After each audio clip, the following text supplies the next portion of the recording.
Seigneur bénisse.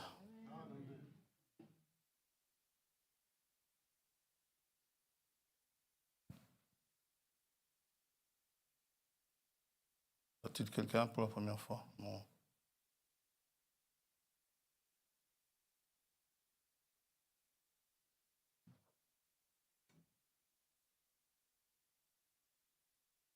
Quoi qu'il en soit, bien le bonjour au nom du Seigneur Jésus-Christ.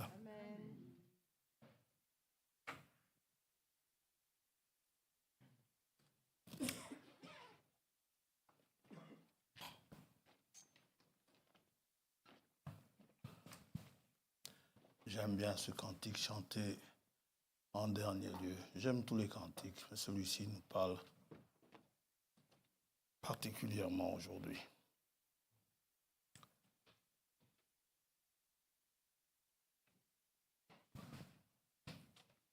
La parole, il n'y a rien de plus important que ça.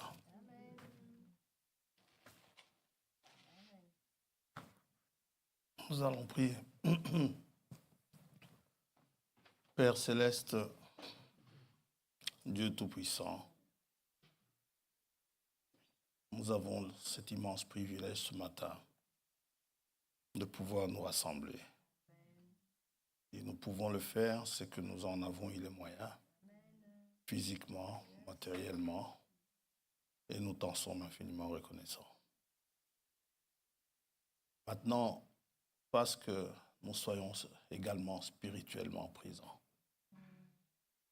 que tu répandes l'atmosphère spirituelle au milieu de nous.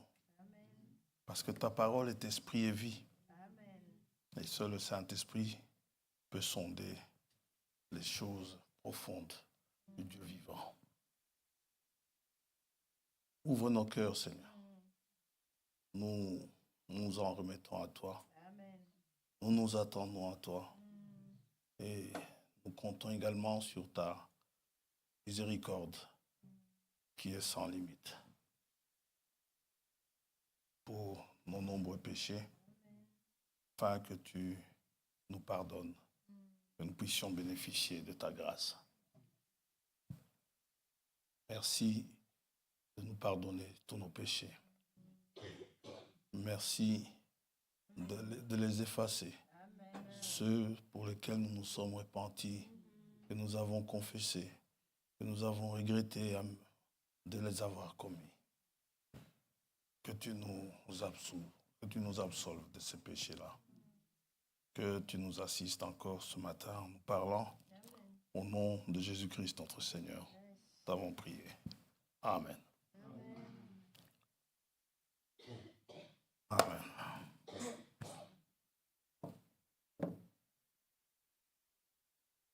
Nous allons aller tout droit vers la parole. D'abord, quelques rappels. Nous allons lire dans Actes chapitre 3.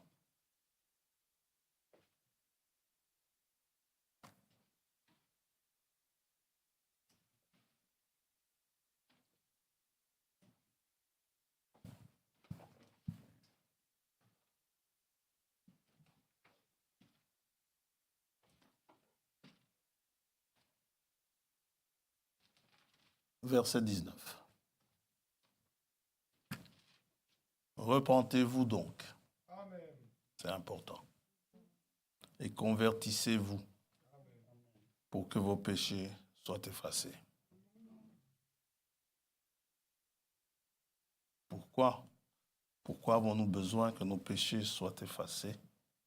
Dieu a l'intention de nous envoyer quelque chose. Amen. Afin que des temps de rafraîchissement viennent de la part du Seigneur et qu'il envoie celui qui vous a été destiné, Jésus-Christ, que le ciel doit recevoir jusqu'au temps du rétablissement de toutes choses, dont Dieu a parlé anciennement par la bouche de ses saints prophètes d'autrefois. Amen. Que le Seigneur bénisse sa parole. Vous pouvez vous asseoir.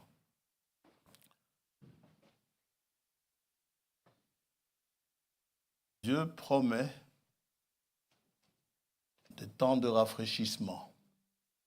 C'est dire que les églises, enfin l'église, les croyants sont dans une atmosphère de canicule, de sécheresse spirituelle. Ils sont devenus formalistes, où l'on se réunit et l'on repart, on refait exactement les mêmes choses. Où l'église sont devenues presque comme des loges, où l'on se rencontre le dimanche faisant un certain devoir, ou le mercredi et le vendredi, éventuellement, sans résultat probant. Vous savez, puisque nous allons y entrer, nous allons en parler un peu. Un agriculteur qui va voir son champ régulièrement, il va voir au mois de, disons, il va en janvier, disons ça comme ça, ok, il n'y a rien, il fait froid, il repart au mois de mars, il n'y a toujours rien, au temps de juin, il n'y a pas grand-chose, l'agriculteur est inquiet. Pas de résultat, il n'y a rien qui se passe. Mais le champ étant là. Alors, l'Église, c'est quelque chose de vivant. L'Église doit vivre. Elle doit être présente à tout moment. Nous ne sommes pas appelés à être juste des membres, mais nous sommes appelés à être participants de la nature divine. C'est ce que l'apôtre nous dit.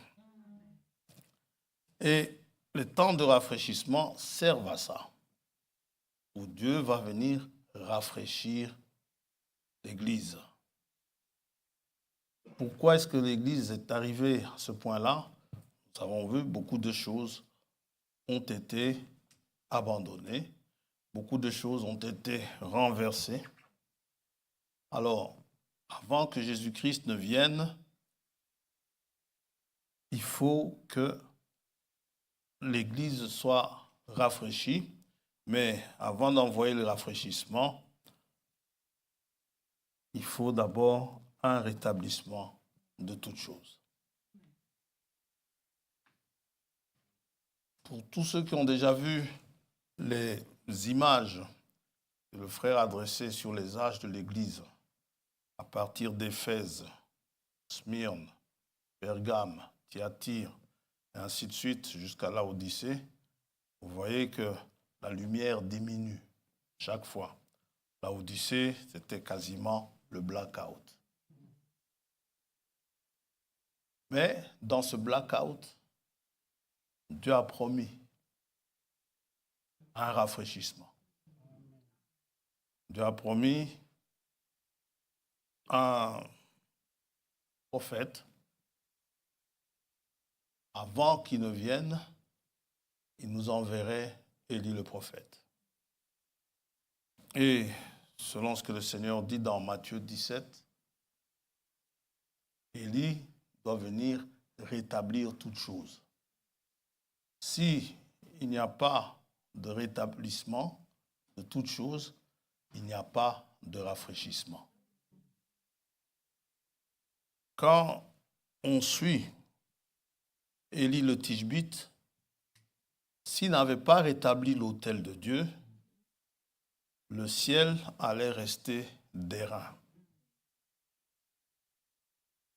Dans 1 Roi 17, Élie, à cause de la condition dans laquelle se trouvait Israël, Élie vient, va trouver le roi et il lui dit, verset 1er, Élie le Tishbite, l'un des habitants de Galade, dit à Akab, Akab, était roi. Dit à Akab, l'Éternel est vivant. Le Dieu d'Israël, dont je suis le serviteur, il n'y aura ces années-ci ni rosée ni pluie, sinon à ma parole.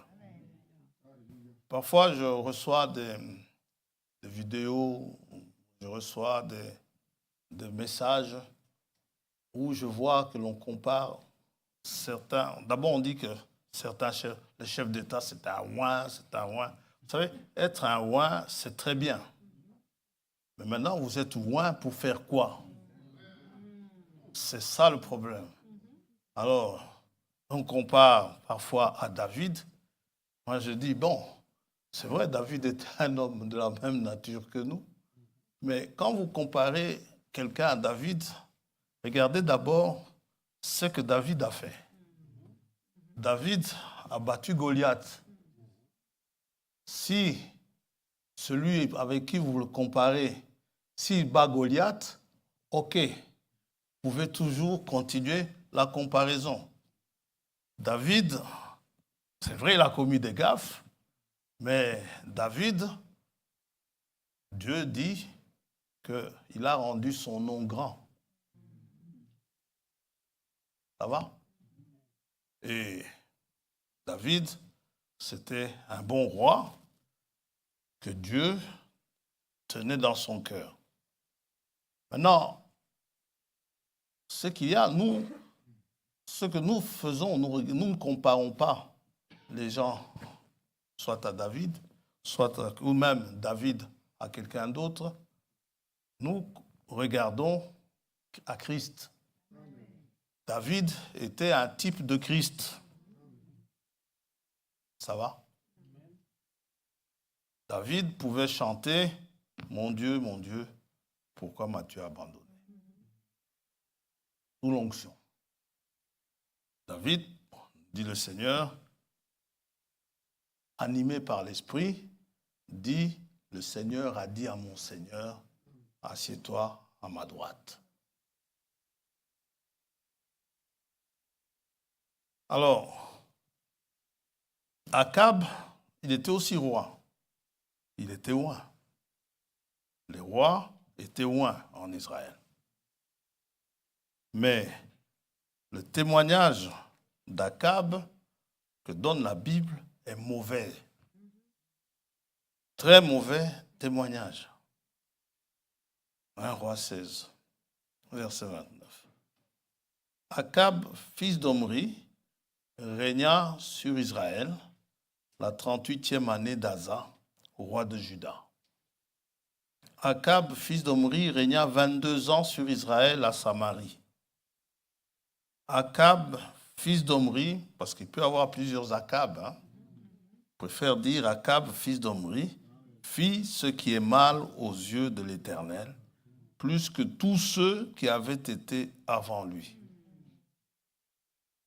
Et comme si c'était pour lui peu de choses de se livrer au péché de Jéroboam, fils de Nébat, il prit pour femme Jézabel, fille d'Ethbaal, roi des Sidoniens, et il alla servir Baal et se prosterner devant lui.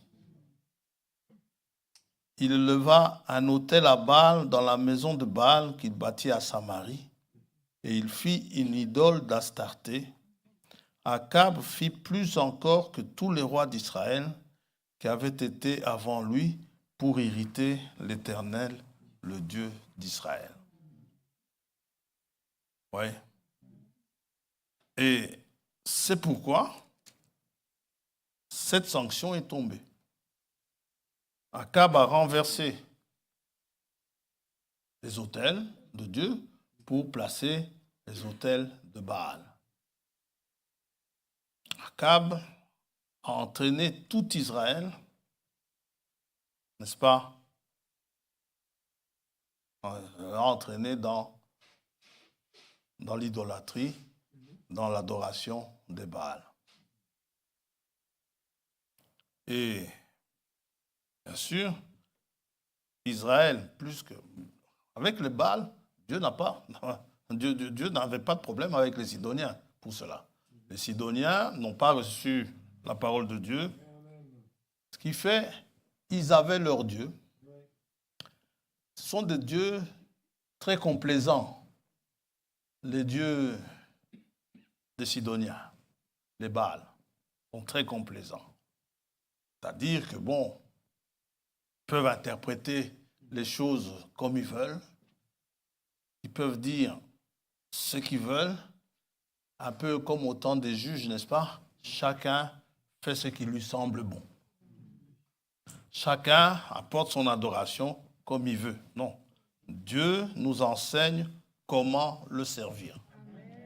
Dieu nous enseigne comment l'adorer. Paul dit aux Hébreux, comme quoi Moïse a dû aller voir en haut, dans les cieux, voir comment l'adoration se passe là-bas. Pour qu'il vienne enseigner ici, sur terre, et comme cela, Dieu étant content de l'adoration en haut, il sera content de notre adoration, pour autant que nous fassions les choses telles qu'il nous le dit par son serviteur Moïse. Et à Israël, il n'est donné aucun centimètre d'écart. Dieu veut que nous le servions, que nous écoutions sa parole, que nous la mettions en pratique depuis au commencement jusqu'à Amen. Et c'est ce que Dieu leur a dit. Et Dieu leur a dit, si tu n'obéis pas, Deutéronome 28, c'est un rappel, on l'a lu dimanche passé.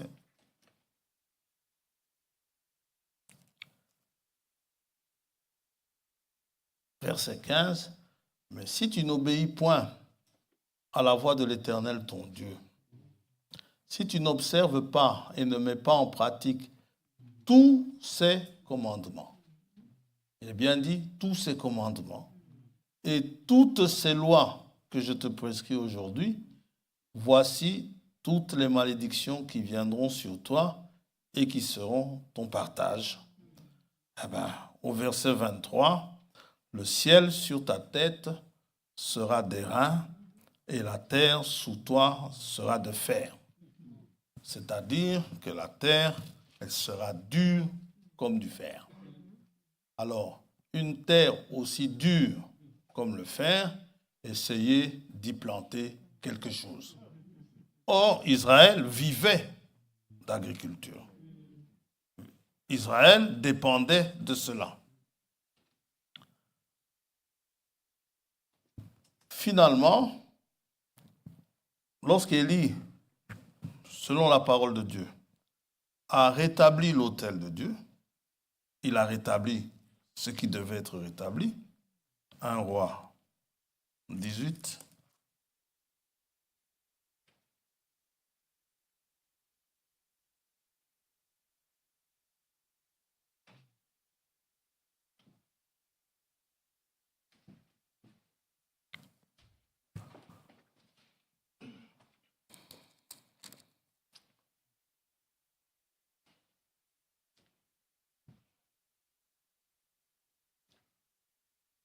Verset 30. Élie dit alors à tout le peuple, approchez-vous de moi. Tout le peuple s'approcha de lui. Et Élie rétablit l'autel de l'Éternel qui avait été renversé. Vous remarquerez que quand les Baals, les prophètes de Baal, lorsque ils se sont mis à invoquer les Baals, ils n'ont rien rétabli du tout. Ils n'ont même rien établi du tout. Eux, n'importe quelle condition, ils pouvaient se présenter devant les Baals. Maintenant, quand ils ont terminé, Élie, avant d'invoquer le Dieu véritable, il met les choses telles que Dieu avait voulu que cela soit.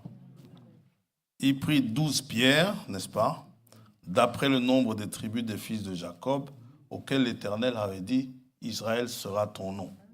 Et il bâtit avec ces pierres un autel au nom de l'Éternel. Quand c'est fait au nom de l'Éternel, ça veut dire c'est l'Éternel qui t'a envoyé. Quand vous allez quelque part au nom de quelqu'un, ça veut dire que ce quelqu'un vous a envoyé. Ça va?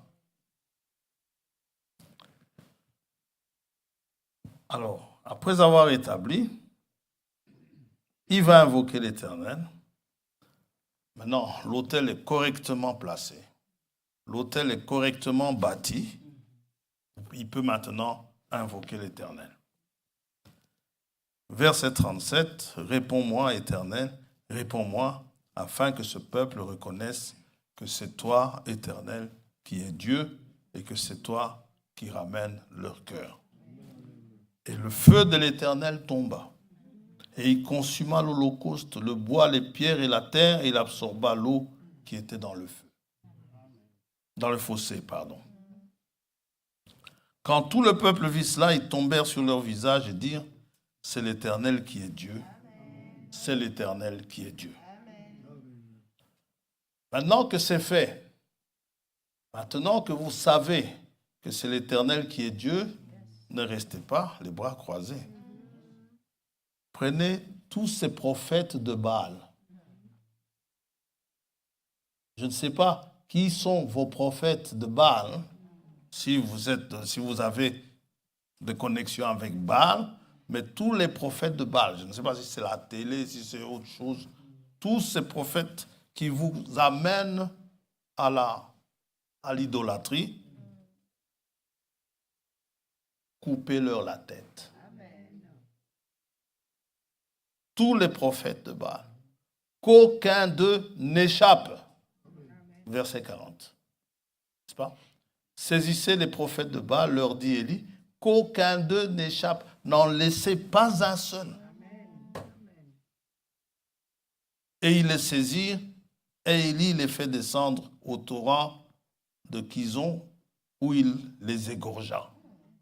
Carrément. Vous allez dire, c'est cruel.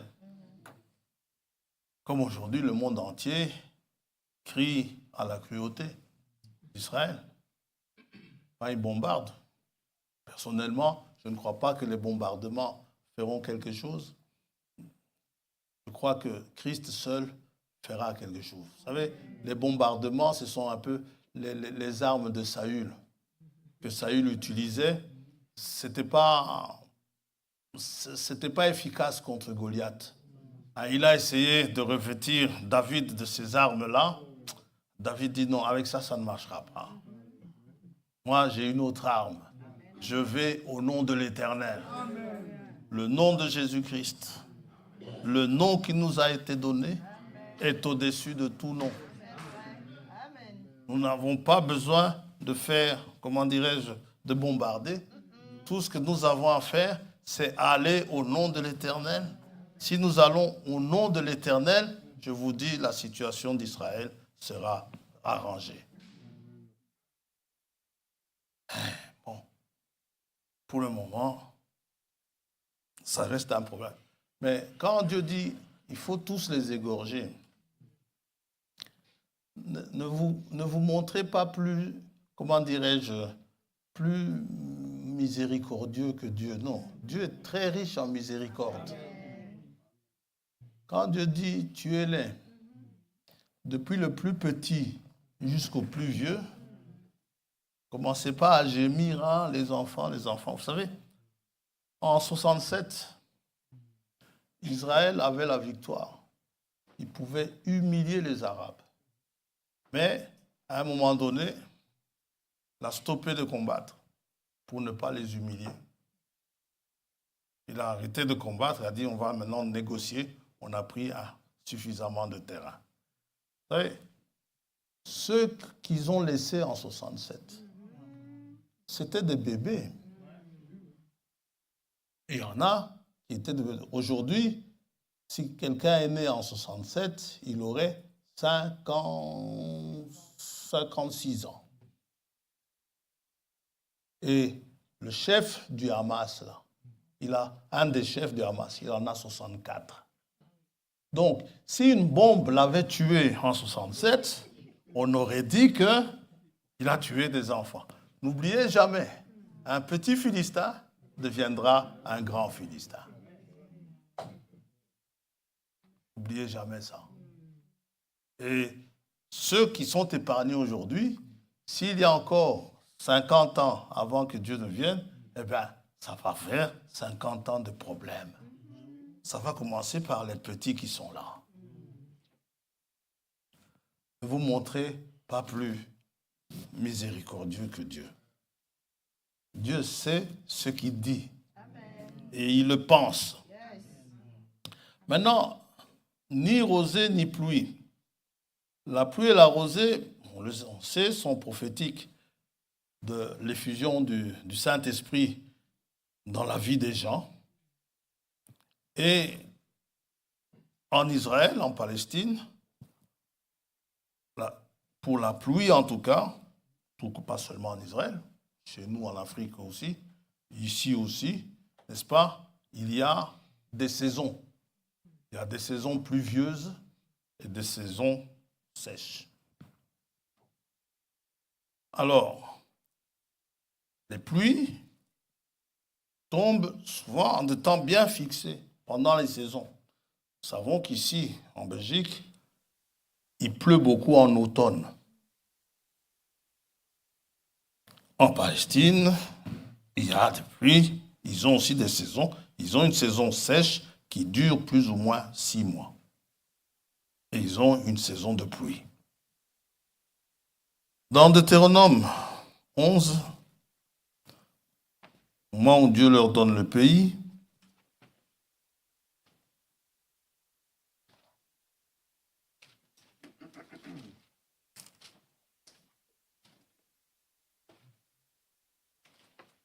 vous savez, les gens se plaignent souvent de la pluie, surtout ici en Belgique. Ah, quel temps, mais quel temps. Si Dieu ferme le ciel 3 ans et demi ici, mais ce n'est plus quel temps qu'ils vont dire. Quand vous rencontrez votre voisin dans l'ascenseur, c'est le sujet de conversation. Oh, quel temps, hein? Quand vous rencontrez votre cousin dans la rue, oh, quel temps, hein? Les gens aiment se plaindre. Quand la pluie tombe, sachez, c'est une bénédiction. Bien. Deutéronome 11, verset 11. Verset 10. Car le pays dont tu vas entrer en possession n'est pas comme le pays d'Égypte, d'où vous êtes sortis, où tu jetais dans les champs ta semence et les arrosais avec ton pied comme un jardin potager. Un arrosage artificiel. Une irrigation artificielle. Mais là où vous allez, vous n'aurez pas besoin de faire les choses artificiellement. Le pays que vous allez posséder est un pays de montagnes et de vallées et qui boit les eaux de la pluie du ciel. C'est un pays dont l'Éternel ton Dieu prend soin et sur lequel l'Éternel ton Dieu a continuellement les yeux du commencement à la fin de l'année. Si vous obéissez à mes commandements que je vous prescris aujourd'hui, si vous aimez l'Éternel votre Dieu et si vous le servez de tout votre cœur et de toute votre âme, je donnerai à votre pays la pluie en son temps. Ça va? Pas d'une manière désordonnée, mais en son temps. Quand la terre a besoin de pluie. La pluie de la première et de l'arrière-saison. Et tu recueilleras ton blé, ton mout et ton huile. Je mettrai aussi dans tes champs de l'herbe pour ton bétail, et tu mangeras et te rassasieras. Amen. Gardez-vous de laisser séduire votre cœur, de vous détourner, de servir d'autres dieux et de vous prosterner devant eux. OK? Et effectivement, si vous obéissez, Dieu donne le Saint-Esprit. N'est-ce pas? Pierre en est témoin. Il dit, dans Acte 5, on l'a lu dimanche passé, si vous êtes obéissants, Dieu est fidèle à sa promesse.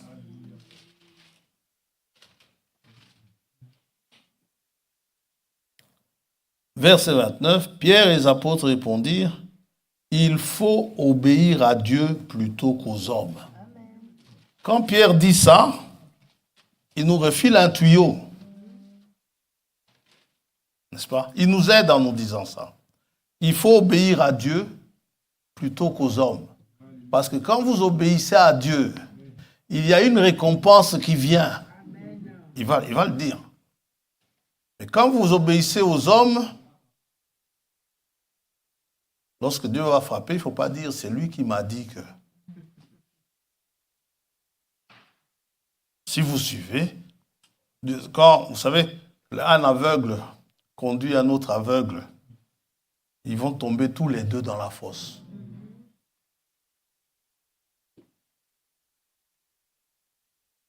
Le Dieu de nos pères a ressuscité Jésus, que vous avez tué en le pendant au bois. Dieu l'a élevé par sa droite comme prince et sauveur pour donner à Israël la repentance et le pardon des péchés. Nous sommes témoins de ces choses, de même que le Saint-Esprit que Dieu a donné à ceux qui lui obéissent. Dieu donne. Si vous obéissez, le ciel ne sera pas d'airain, le ciel vous donnera sa pluie en sa saison. Élie, le prophète, Jacques nous dit qu'Élie était un homme de la même nature que nous. Il a demandé la pluie, il a reçu. Ça va? Nous avons dit que la pluie est prophétique du Saint-Esprit. Dieu, ne faisant pas de favoritisme, s'il a donné à Élie, c'est ce que Jacques nous dit. Jacques nous dit, ne commencez pas à donner des prétextes. Oui, mais c'est vrai, Élie était prophète. Non, vous aussi.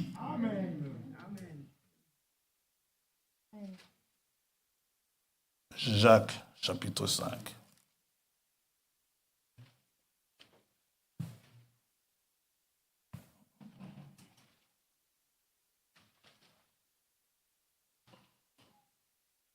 Je vais commencer un peu plus haut aujourd'hui.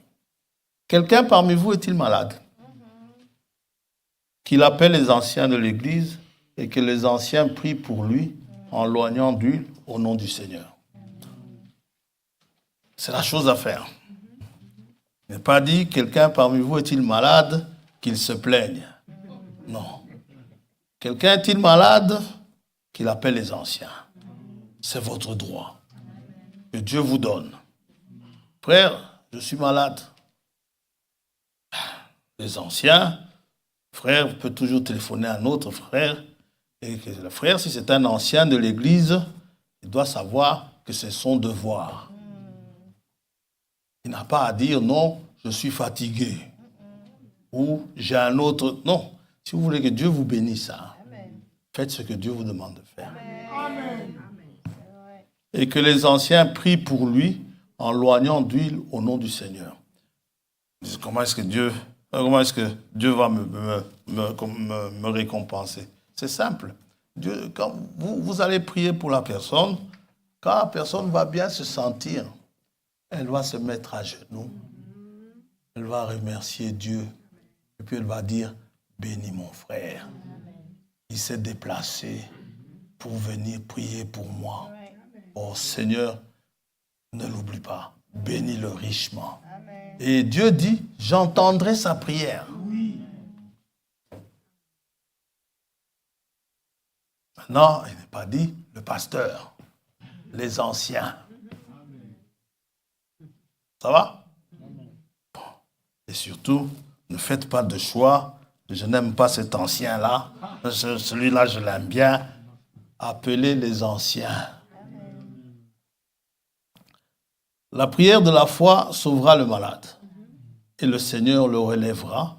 Et s'il a commis des péchés, il lui sera pardonné. Amen. Confessez donc vos péchés les uns aux autres et priez les uns pour les autres afin que vous soyez guéris. La prière agissante du juste a une grande efficacité. Amen.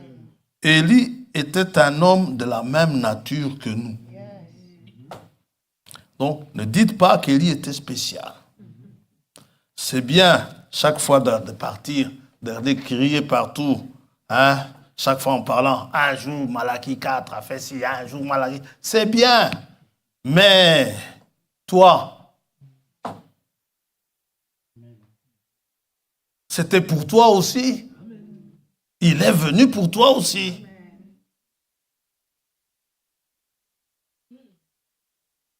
C'était un homme de la même nature que nous. Il pria avec instance pour qu'il ne pleuve point. Et il ne tomba point de pluie sur la terre pendant 3 ans et 6 mois. Puis il pria de nouveau. Et le ciel donna de la pluie et la terre produisit son fruit. Vous voyez l'importance de la pluie? La terre produit son fruit. Donc, Dieu ne faisant pas de favoritisme, si Élie a demandé et qu'il a reçu, vous pouvez aussi demander et vous le recevrez. Dieu donne le Saint-Esprit à ceux qui le lui demandent. Dans Luc 11, verset 13. Maintenant, quand Dieu dit « La terre sous toi sera de fer », on a dit, nous comprenons que la terre est improductive à ce moment-là. Elle est dure et qu'on ne peut rien en tirer. Elle est dure comme de la pierre. Jacques associe l'avènement du Seigneur. D'abord, quand la pluie tombe en Palestine, ça montre souvent la fin de l'été. L'été est sec et chaud. L'été, normalement, n'est pas pluvieux. N'oubliez pas, dans Deutéronome 8, nous voyons que le pays que Dieu donne à Israël, on va le lire, est un pays de froment, d'orge, donc de céréales.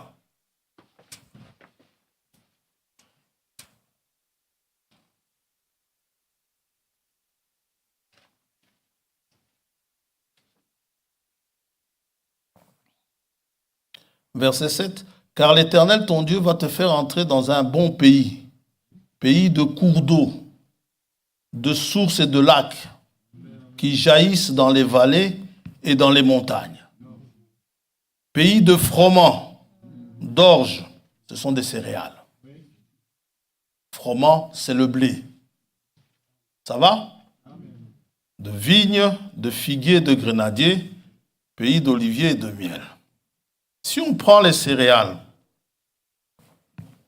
le blé a besoin de pluie.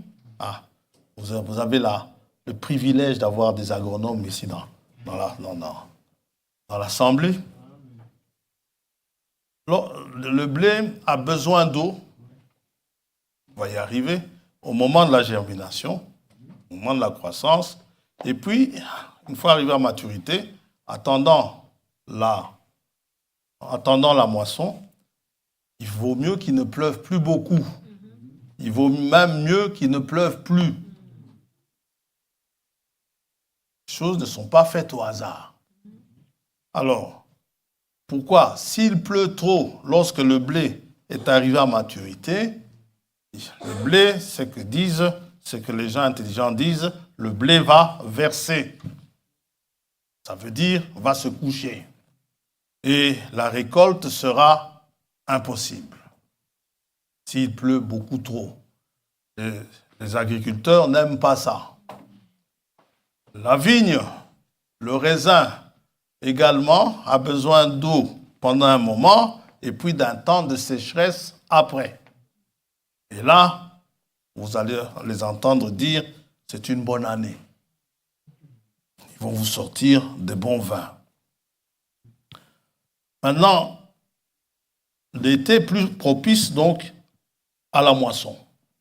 Nous reviendrons à la moisson. La moisson, Jésus en parle. Le prophète de cet âge en parle. Le temps de la moisson, ça a un rapport avec le salut. La moisson. Priez pour que le maître de la moisson envoie des ouvriers. Il s'agit du salut des âmes. Hein? Jacques associe l'avènement du Seigneur, puisque nous attendons celui que le ciel doit recevoir, qu'il nous soit envoyé. Nous attendons le Seigneur qu'il nous soit envoyé. Jacques associe son avènement aux pluies saisonnières. Jacques, chapitre 5.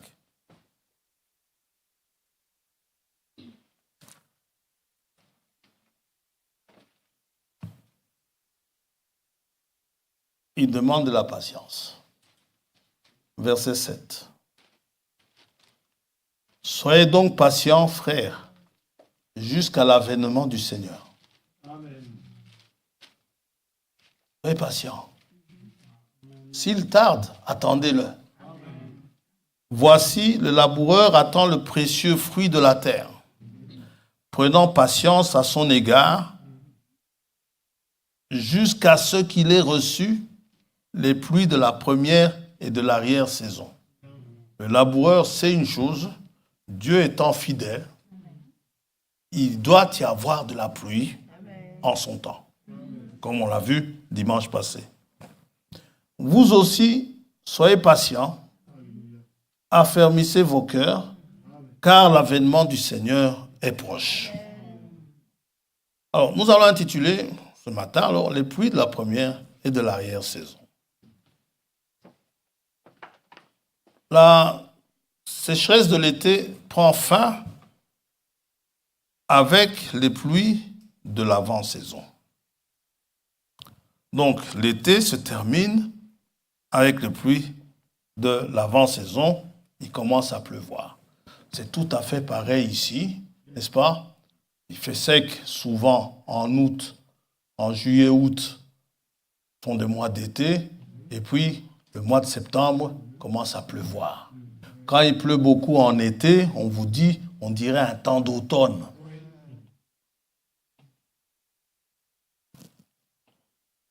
Alors, ces pluies, les pluies de l'avant-saison, vous pouvez voir, en Palestine, ce sont les pluies du début de l'année, l'année nouvelle en Palestine, c'est au mois de septembre, et les pluies d'avant-saison, c'est de novembre à début décembre, qui sont les pluies d'automne. Ces pluies rendent possible le labour de la terre, parce qu'avec l'été, la terre avait durci. Elle était devenue dure. Maintenant, il pleut, ça ameublit la terre. La terre redevient plus meuble, on peut enfin travailler. Non seulement labourer, mais aussi ensemencer. Ça va? C'est pourquoi Frère Abraham parle de ces pluies-là d'avant-saison. Il en parle. Enfin, je donnerai juste le nom qu'il donne. Il dit, c'est une pluie d'enseignement. Vous savez, j'essaye parfois d'échapper à l'enseignement, mais c'est quasi impossible. L'onction vient toujours de manière à enseigner. Nous sommes dans un temps où l'enseignement est nécessaire. Parce que nous attendons la venue du Seigneur. Et puisque nous parlons de ces choses, de labour et d'ensemencement, nous allons un peu regarder la parabole du semeur. Matthieu 13. Souvent prêché là-dessus. Donc, ce n'est pas vraiment un secret pour beaucoup. Matthieu 13. Ce même jour, verset 1er, Jésus sortit de la maison et s'assit au bord de la mer. Une grande foule s'étant assemblée auprès de lui, il monta dans une barque et il s'assit. Toute la foule se tenait sur le rivage. Il leur parla en parabole sur beaucoup de choses. Et il dit, un semeur sortit pour semer. Comme il semait, une partie de la semence tomba le long du chemin. Les oiseaux vinrent et la mangèrent. Le Seigneur va expliquer ça un peu plus loin. Et la mangèrent. Une autre partie tomba dans les endroits pierreux où elle n'avait pas beaucoup de terre. Elle leva aussitôt parce qu'elle ne trouva pas un sol profond. Mais quand le soleil parut, elle fut brûlée et sécha, faute de racines. Une autre partie tomba parmi les épines montèrent et l'étouffèrent. Une autre partie tomba dans la bonne terre, elle donna du fruit, un grand 100, un autre 60, un autre 30. Et Luc nous dit, la semence qui est semée, c'est la parole de Dieu. C'est pourquoi je disais, le cantique que les frères ont chanté, je l'aimais bien particulièrement aujourd'hui. Ceux qui ont marché autrefois, ils s'en sont tenus à cette parole. Jamais, ils ne s'en sont jamais départis. David disait, je serre cette parole contre mon cœur. Alors, si la pluie d'avant-saison tombe alors qu'on a ensemencé, cette semence doit germer. On est d'accord? Alors, juste pour si jamais vous tombez sur cela dans la brochure, mais vous n'êtes pas obligé, je ne pense pas que vous soyez obligé de le savoir. Le frère, dans la pluie d'avant-saison, c'est en hébreu, c'est soit yoré, mais ça, vous oubliez parce que le frère n'en parle pas. Alors, l'autre nom, c'est moré, ou si vous voulez, mouré. Voilà.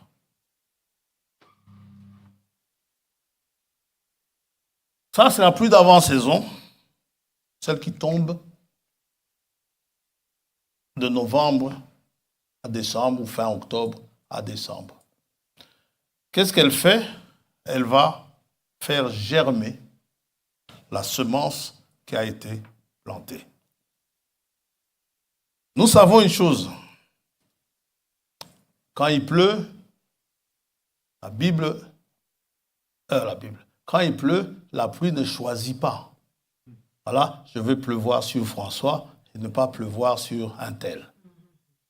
Il pleut sur tout le monde. Quand on vous dit, c'est le temps du Saint-Esprit, le Saint-Esprit est là. Il est là. Maintenant, le Saint-Esprit fait son travail. Et Jésus dit, quand il pleut sur les bons et les mauvais et les méchants. Oui, mais maintenant, le semeur, qu'est-ce qu'il a fait? Il a semé une bonne semence. Que s'est-il passé? Seigneur, on va nous l'expliquer. Il s'est passé quelque chose, pas très loin, dans Matthieu 13 toujours.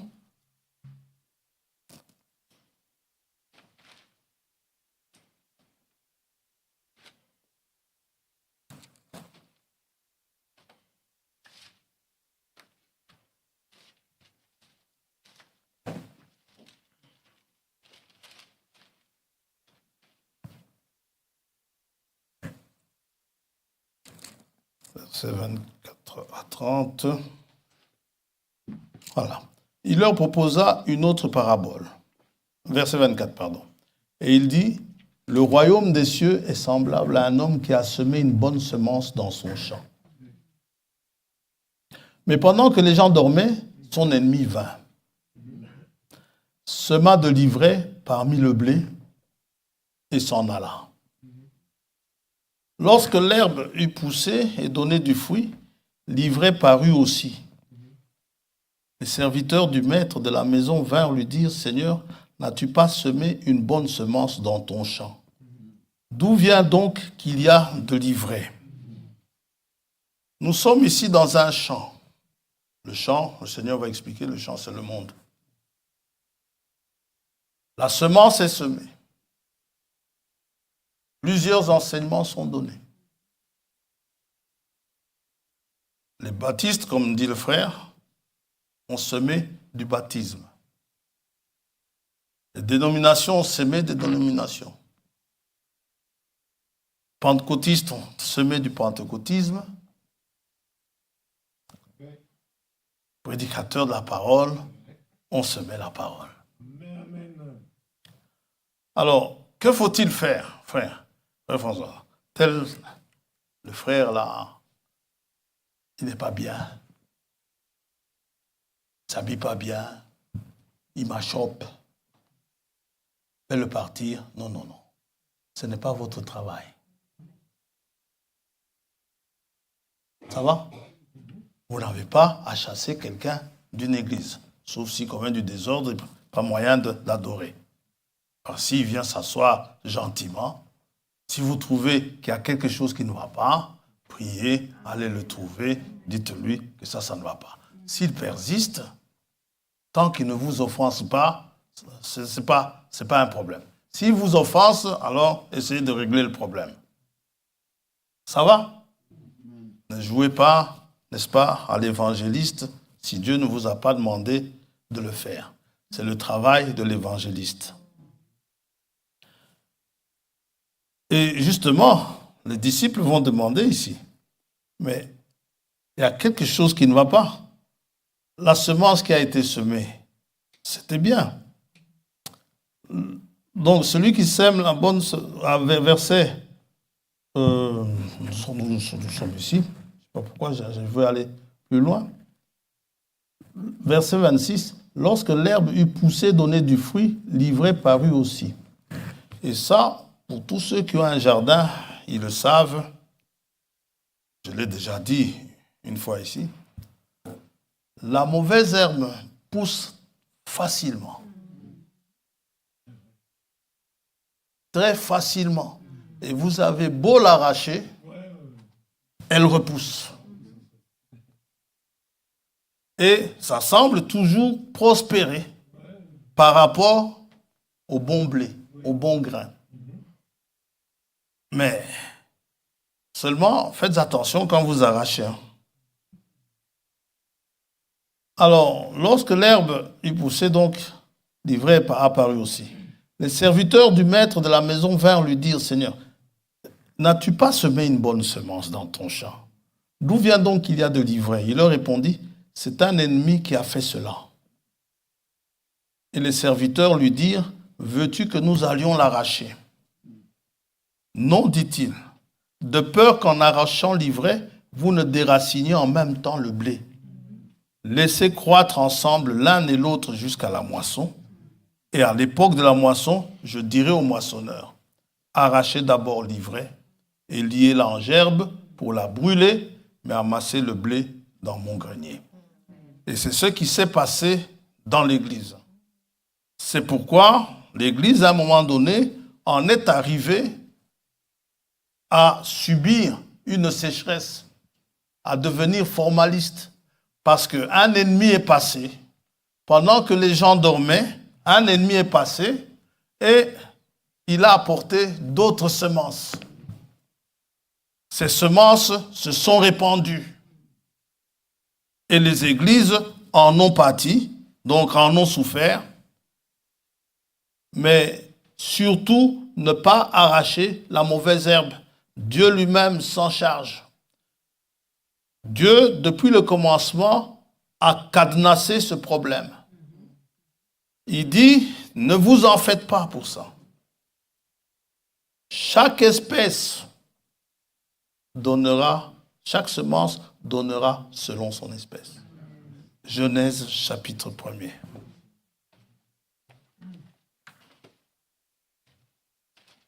Donc ne vous tracassez pas.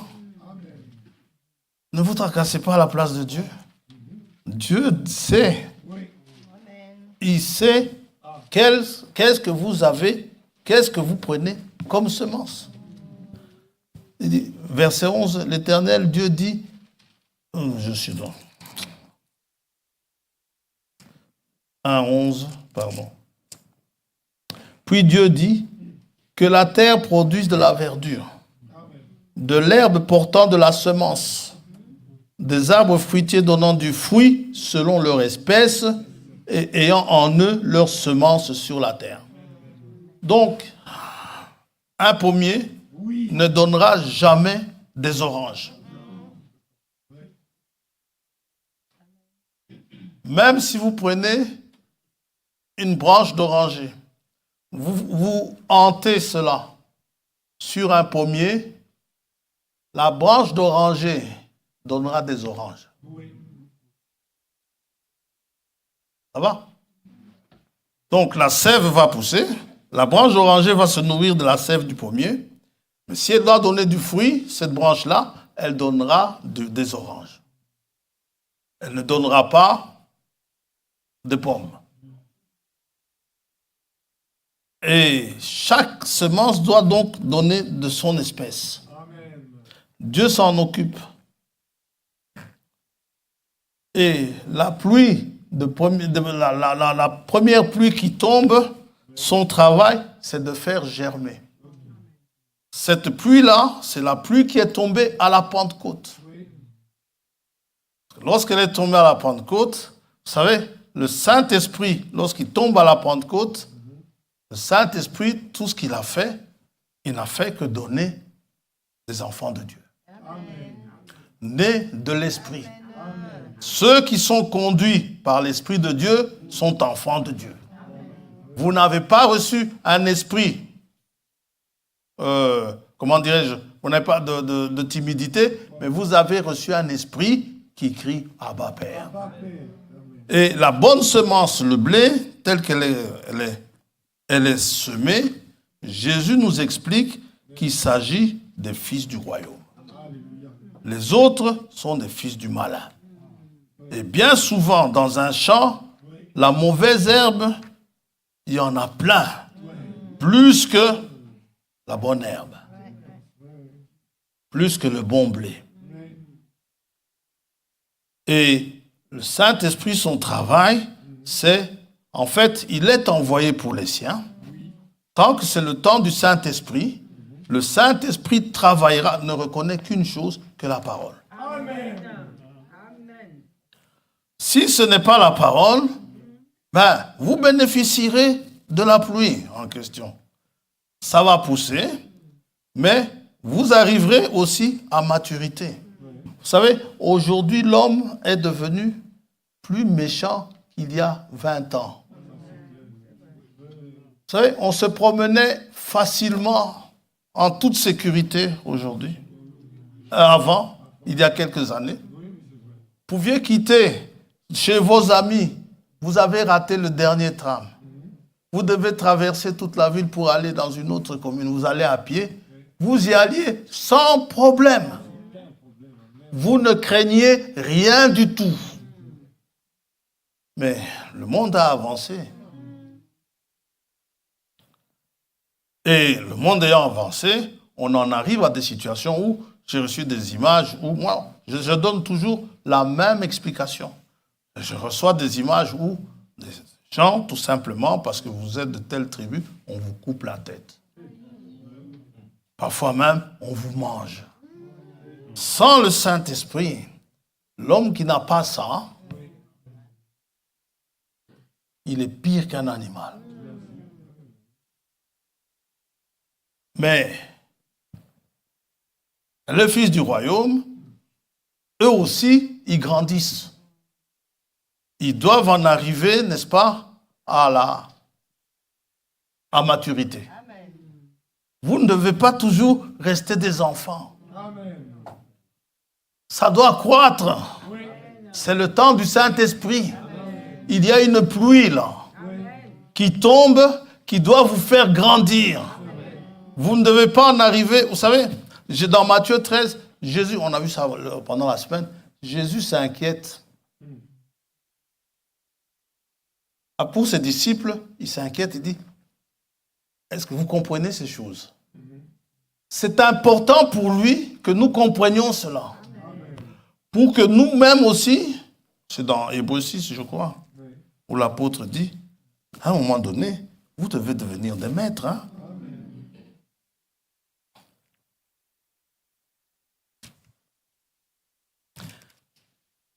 Quand Jésus vient, il vient pour une église à maturité. Et la moisson nous parle justement de ça. Vous n'allez pas moissonner quelque chose qui n'est pas mûr, qui n'est pas mature.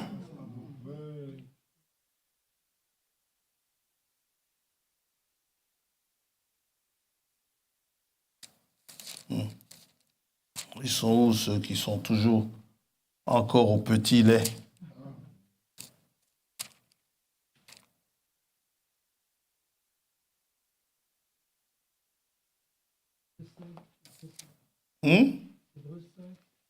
C'est Hébreux 5. Verset. Nous avons beaucoup à dire là-dessus et des choses difficiles à expliquer parce que vous êtes devenus lents à comprendre.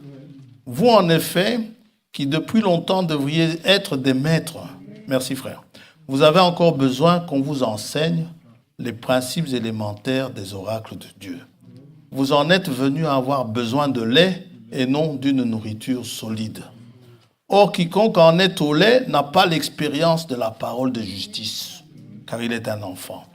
Mais la nourriture solide, c'est pour les hommes faits, pour ceux dont le jugement est exercé par l'usage à discerner ce qui est bien et ce qui est mal.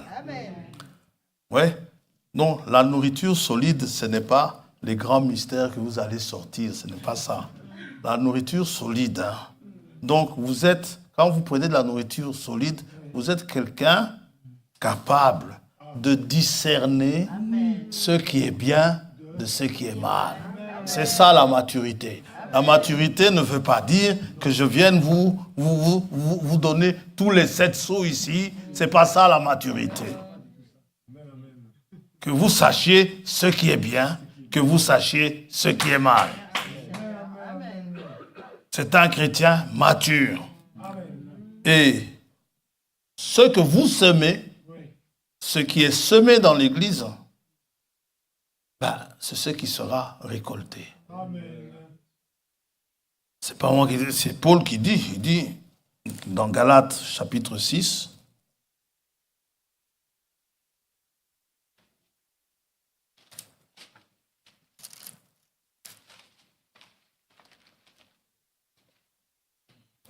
verset 7, « Ne vous y trompez pas, on ne se moque pas de Dieu. Ce qu'un homme aura semé, il le moissonnera aussi. » Donc, vous ne moissonnerez pas autre chose. C'est pourquoi il est important, il est impératif que lorsque nous venons ici, que nous privilégions la parole. Et rien que la parole. Et pas autre chose. Ce n'est pas un parti politique ici. Nous ne discutons pas de ça. Parce que si vous semez de la politique, vous récolterez des politiciens. Si vous semez autre chose, vous récolterez cette autre chose. Mais si vous semez la parole, hein, c'est le bon blé, c'est le bon grain. Et quand le bon grain ressort, qui ça? Jésus lui-même explique, le blé, le bon grain, la bonne semence, ce sont les fils du royaume. Amen. Je dis dans Matthieu 13. Et vous naissez à part. Vous devez naître à partir de cette parole. Et cette nouvelle naissance dont désormais, grâce à la pluie qui est tombée, votre cœur n'est plus aussi dur, un cœur de pierre qu'il était. Votre cœur est désormais apte à recevoir la semence. C'est là où Dieu dit, j'ôterai de leur cœur je changerai leur cœur, je leur ôterai les cœurs de pierre pour leur donner un cœur nouveau, un cœur de chair. On va y arriver. C'est dans Ézéchiel qui le dit, Ézéchiel 36, Ézéchiel 11 aussi. C'est là, qui ça?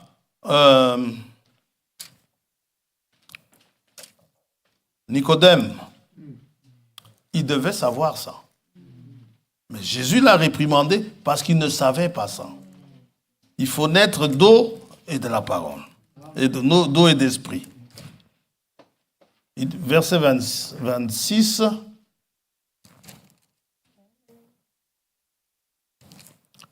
Je vous donnerai un cœur nouveau et je mettrai en vous un esprit nouveau. J'ôterai de votre corps le cœur de pierre et je vous donnerai un cœur de chair. Je mettrai mon esprit en vous et je ferai en sorte que vous suiviez mes ordonnances et que vous observiez et pratiquiez mes lois. À ce moment-là, lorsqu'on vous voit marcher, on voit que vous êtes un fils, une fille de Dieu. Si nous semons ici des membres d'Assemblée de Firlan, nous récolterons des membres d'Assemblée de Firlan. Le jour de l'enlèvement, quand le Seigneur va venir chercher les siens, il ne va pas dire Assemblée de Firlan monte.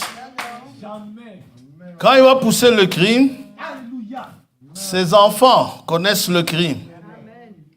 On l'a vu vendredi. Vous savez, quand Dieu parle, seuls les enfants de Dieu reconnaissent que c'est Dieu qui a parlé.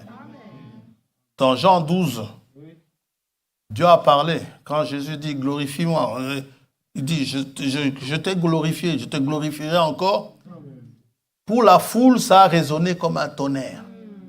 Mais Jean a entendu ce qui a été dit.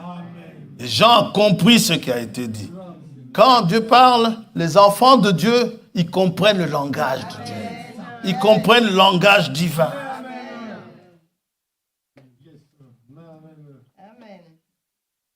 Ouais. Et Jésus disait aux pharisiens, Jean 8, il disait aux pharisiens, mais pourquoi ne comprenez-vous pas mon langage? Et pourtant, ils connaissaient la parole de A à Z. Quand les mages sont arrivés, ils n'ont eu aucun problème à renseigner les mages. Ils disent, non, vous êtes trompés de ville. Le roi des Juifs, il doit naître à Bethléem, pas ici. Alors, allez à Bethléem. Hein? Utilisez votre GPS, allez à Bethléem, ce n'est pas loin. Oui. Ils connaissaient. Mais ces mages, ils comprenaient le langage de l'étoile. Amen. Cette étoile qui était là, quand eux, ils regardaient l'étoile, ils ont compris une chose. Le roi des Juifs vient de naître. Et c'est pareil pour vous et pour moi ce matin. Dieu parle tantôt d'une manière, tantôt d'une autre. Et ce qui n'est pas hybridé, ce qui est originel, comprend le langage divin. Un âne, un jour, a entendu Dieu parler. Un prophète têtu n'a pas compris. Pourtant, c'était un prophète. Il disait « parole de celui qui prononce les oracles de Dieu ». C'est comme ça qu'il se présentait. Balaam. Mais quand Dieu a parlé, montrant que tu es sur la mauvaise voie, l'âne a compris. Mais lui, il n'a pas compris. Oui. Et c'est pareil pour tous les enfants de Dieu. Tous ceux qui attendent, enfin, tous les croyants, tous ceux qui se disent croyants, tous ceux qui savent que Jésus vient bientôt, savent reconnaître le langage divin. Amen. Pourquoi? Le Saint-Esprit est là. Amen. C'est lui qui nous rappelle toutes ces choses. Amen. Et cette pluie-là, elle elle est tombée à la Pentecôte. Elle a donné les premiers croyants en Jésus-Christ, ceux qui ont cru. Toujours, aujourd'hui, nous sommes toujours au temps où la Pentecôte se réalise, n'est-ce pas? Nous sommes toujours dans ce temps-là. Et elle a donné les premières récoltes. La Bible appelle les prémices. Première récolte, parce qu'il y a plusieurs sortes de plantes qui ont été plantées. Et vous avez les céréales d'abord. Le blé a déjà été pris depuis le mois de juillet, voire juin, juillet, le blé est récolté. L'orge était la céréale qui germait avant l'autre, avant le froment. L'orge poussait beaucoup plus vite et arrivait à maturité beaucoup plus tôt.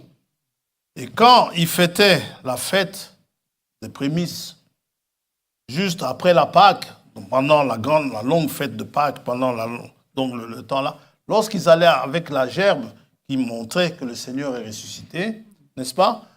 Ça montrait la première gerbe d'orge avant que le blé ne mûrisse, avant que le blé ne mûrisse et que les autres récoltes ne viennent, eh bien, les prémices qui ont été présentées, ça nous représente Christ. Les prémices, ce sont les premiers fruits, les premiers produits de votre champ.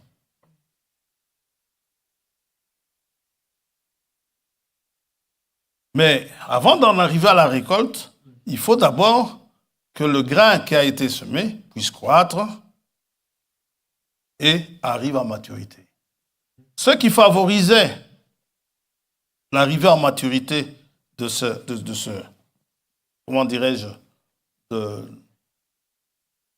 du blé, de récolte, eh bien, ce qui favorisait cela, c'était la pluie de l'arrière-saison. La pluie de l'arrière-saison mûrissait la moisson et c'est une grâce que l'Église reçoit, n'est-ce pas, qui prépare l'Église à la venue du Seigneur. Cette première pluie qui tombe avant nous parle de la venue du Seigneur, de sa première venue. La seconde, la dernière pluie de l'arrière-saison nous parle de la seconde venue. Mais ça, ce qui est nécessaire, c'est de montrer cela à partir de la moisson. La moisson qui représente la fin du monde, où Dieu enverra ses moissonneurs, et les moissonneurs, dans Matthieu 13, il nous a dit que ce sont les anges. Ce sont les anges qui détermineront si oui ou non je suis le blé ou pas. Ce n'est pas moi. C'est beau venir vous dire je suis le blé.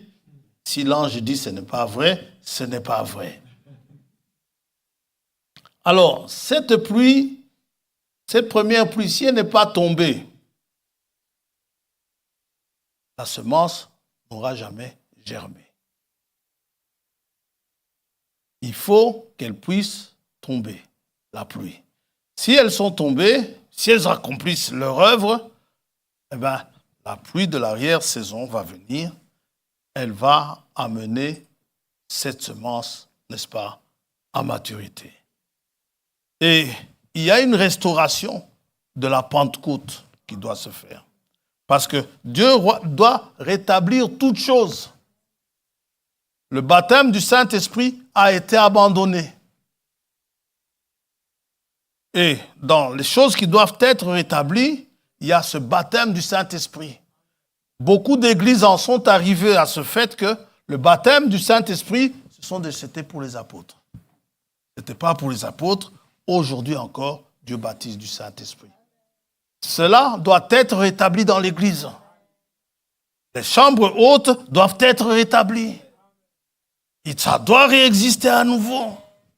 Ces choses-là, c'est là où le frère disait, ces réunions de prière qui duraient toute la nuit, ou tous ces rassemblements qui réunissaient les frères.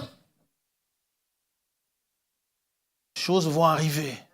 Et quand elles vont arriver, sachez ceci, que sa venue, elle est proche. Elle est très proche. On va terminer. Bon, Dieu dit que, pour résumer, dit que la venue de Jésus-Christ, ce sera comme la pluie de la première et de l'arrière-saison. L'effusion du Saint-Esprit après la résurrection du Seigneur, je suis en train de lire.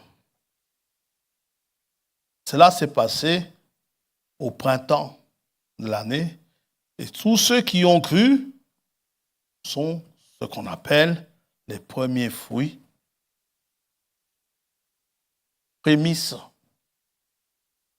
en considérant la récolte tout entière. Vous avez deux récoltes. Il y a une première récolte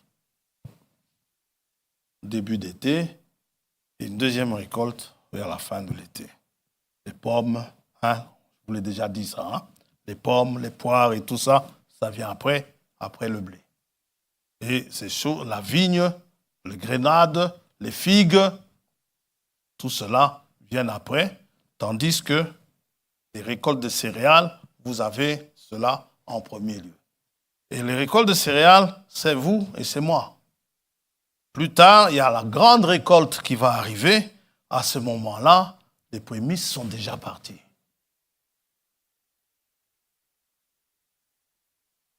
Voilà. Et cette arrière-saison qui vient connaîtra bien sûr une énorme effusion du Saint-Esprit. Une énorme pluie, une pluie abondante. Et Jacques dit que ça ressent, il y aura la pluie de la première et de l'arrière-saison. Ce que nous avons lu dans Jacques 5. Et cela, frère Branham dit, il y aura les deux en même temps. La pluie de l'arrière, donc il y aura un enseignement qui va entrer chez les Juifs, particulièrement. Nous aussi, bien sûr, nous avons cet enseignement où nous sommes enseignés sur la divinité, où nous sommes enseignés sur la semence du serpent, où nous sommes enseignés sur beaucoup de choses. Comment était l'Église primitive? Cet enseignement-là sera aussi donné aux Juifs après que l'Église soit partie. Et ce sont des choses que vous devez comprendre. C'est une obligation. Parce que Jésus a dit, il vous a été donné de comprendre. Si vous ne comprenez pas, demandez-lui. Pourquoi? Parce que vous devez le savoir. Si vous ne le savez pas, c'est grave. Jésus veut que nous le sachions. Partons du principe que Pierre, qui ne savait ni lire ni écrire, a prêché ces choses. Donc, je n'ai pas avec le prétexte, je n'ai pas beaucoup étudié. Ça n'a rien à voir. Pierre n'a pas étudié du tout. Mais, on le disait vendredi, à l'école du Seigneur, tout le monde aura réussi. Personne ne va échouer. Ce n'est pas moi qui le dis, c'est le Seigneur qui le dit. Il dit au Père, il dit, Père, Jean 17, on ne va plus lire, il est 13h. Il dit, Père, de tous ceux que tu m'as donnés, je n'en ai perdu aucun. C'est vrai, il y en a un qui est parti, mais lui, c'était prévu comme ça. Parce qu'il était fils de la perdition. Ceux qui sont destinés à la vie éternelle, ils seront certainement enlevés. Ils seront pris. Ceux qui sont destinés à l'enlèvement, ils seront enlevés. Il n'y a rien d'autre à faire, ils seront enlevés. Et ce n'est pas le nombre de fois que vous venez à l'assemblée ou que vous ne venez pas, ce n'est pas le nombre de fois que vous avez fait des jeûnes. Si vous devez jeûner, Dieu vous poussera à jeûner. Si vous devez prier, Dieu vous poussera à prier. Mais en tout cas, vous ferez ce que quelqu'un qui se prépare à l'enlèvement, n'est-ce pas, doit faire. Comme quand vous voyagez, n'est-ce pas? Hein? Quand vous savez que vous partez en voyage, votre valise, hein, vous commencez à la boucler. Hein? Tiens, il ne faut pas que j'oublie ça. Il ne faut pas que j'oublie ça. Il ne faut pas que j'oublie ça. La valise doit être bien ordonnée. Tout ce dont vous avez besoin, la valise dont vous devez être prêt à voyager.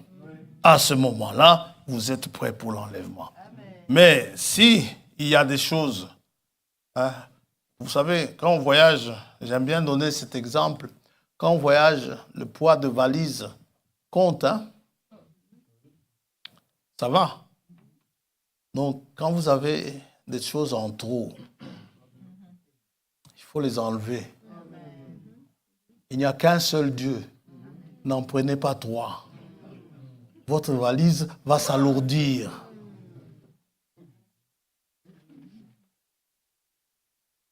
Ne venez pas avec des trucs. Il y a des choses que Dieu ne veut pas, qu'il faut vraiment enlever. Ah, le mensonge, je le prends, c'est fini. Hein? Oh Seigneur, enlève-moi cette convoitise qui m'alourdit. Et Dieu l'enlève. Oh Seigneur, enlève-moi cette impatience que j'ai. Dieu l'enlève. Et puis, Dieu veut en vous la patience. Que Dieu vous bénisse. Ces pluies-là, elles tomberont certainement. Qui ça?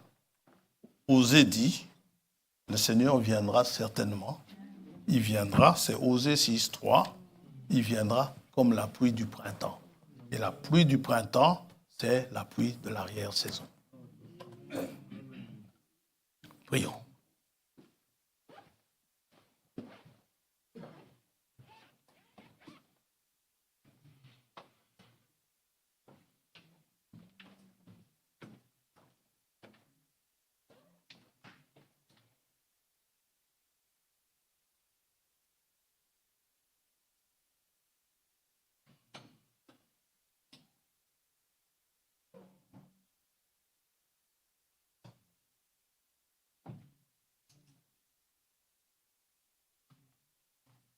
Père Céleste, nous venons à toi ce matin. Te disant merci pour tous tes bienfaits. Même les choses qui nous ont fait mal, c'est un bienfait pour nous parce que tu fais tout concourir pour notre bien. Et nous t'en sommes reconnaissants. Te remercions de la vie que tu nous donnes. Te remercions de la pluie que tu répands au milieu de nous. Te remercions du Saint-Esprit. Oh, nous te remercions toutes choses pour tout ce que tu as fait pour nous. Et puissions-nous vraiment nous occuper de la bonne semence. De ta parole, cette parole qui vient descendre dans nos cœurs. Car elle ne produira que selon son espèce. Fils parole et des filles parole. Que ta grâce soit sur chacun d'entre nous. Nous voulons te remettre cette assemblée entre tes mains. Et partout où l'on invoque ton saint nom, partout où l'on a reconnu ta voix en ces derniers jours, afin que tu aides tes enfants, selon ta promesse, que tu répandes sur eux la pluie en abondance, cette pluie qui les amène à maturité et qu'ils soient ainsi préparés à la venue de celui que le ciel doit retenir encore avant de venir nous chercher. Lui que nous attendons. Ce qui doit être rétabli, que cela soit rétabli. Que tu puisses nous le manifester, nous le montrer. Et en attendant, nous attendons à toi. Nous abandonnons complètement entre tes mains, afin que tu nous conduises, afin que tu nous protèges, que tu nous gardes, que tu nous enseignes. Sur toi que nous comptons. Car toi, tu ne nous décevras jamais. Pour les choses qui sont difficiles à comprendre, comptons sur toi pour comprendre.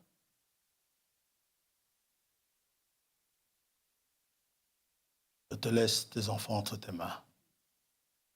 Tu connais les besoins d'un chacun. Ce sont des besoins de guérison. D'autres sont des besoins nécessiteux. Tu restes, tu demeures Jéhovah Jireh. Rien ne te dépasse. Tu es plus que capable de fournir ce dont nous avons besoin. Alors nous l'avons chanté. Tout cela se trouve entre tes mains. Au nom de Jésus-Christ, notre Seigneur, nous le demandons, te remettant notre chemin du retour sous ton contrôle. Dans le précieux nom de Jésus-Christ. Amen. Amen. Dieu vous bénisse.